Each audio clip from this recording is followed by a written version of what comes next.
राज्यात भोंदू अशोक खरात प्रकरणाने मोठा धक्का दिला आहे। दररोज एकामागून एक धक्कादायक माहिती पुढे येत आहे।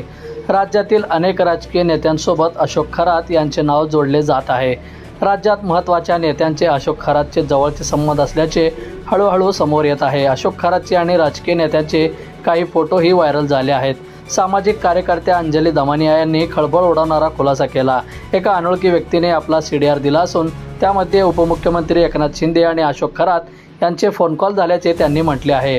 अंजली दमानिया यांना शिवसेनेचे खासदार धैर्यशील माने यांनी सोलापुरातून सडेतोड उत्तर दिले आहे।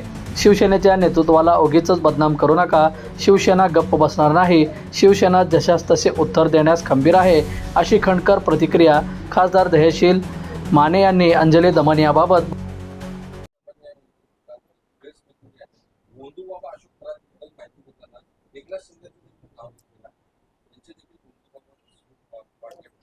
हे बघा, आज आम्ही राजकीय जीवनामध्ये वावरत असताना अनेक लोकांचा संपर्क आम्हाला येतो।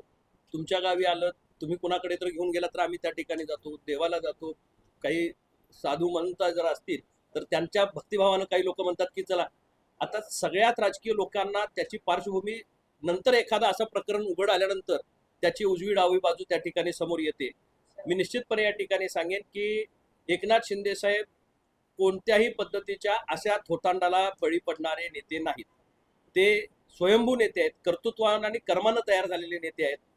दालमियाताईंचा का नेमका तसा हे होतोय याचाही त्यांनी या ठिकाणी विचार करायला हवा। एकनाथ शिंदे साहेब अतिशय निष्कलंकपणे आजपर्यंत राजकीय त्यांचं सामाजिक जीवन त्या ठिकाणी जगतायत। निश्चितच काही लोक त्याला गालबोट लावण्याचा प्रयत्न करतायत। मी आपल्या माध्यमातून या ठिकाणी सांगू इच्छितो, आपण कुठल्याही पद्धतीची अशी वेग आरोप करू नयेत। आमच्या नेतृत्वाला बदनाम करण्याचा काही लोक या ठिकाणी कट करत असतील तर शिवसेना ऐकून कुठपर्यंत घेते हे आपण आतापर्यंत बघितलंय। पण नेत्याला विनाकारण कुठल्या तरी विषयामध्ये ओढण्याचा प्रयत्न करत असाल तर निश्चितपणे शिवसेना याला जशास तशी उत्तर देईल। बंधुप्रेम न्यूज चॅनलला लाईक, सबस्क्राईब व बेल आयकॉन दाबायला विसरू नका। धन्यवाद।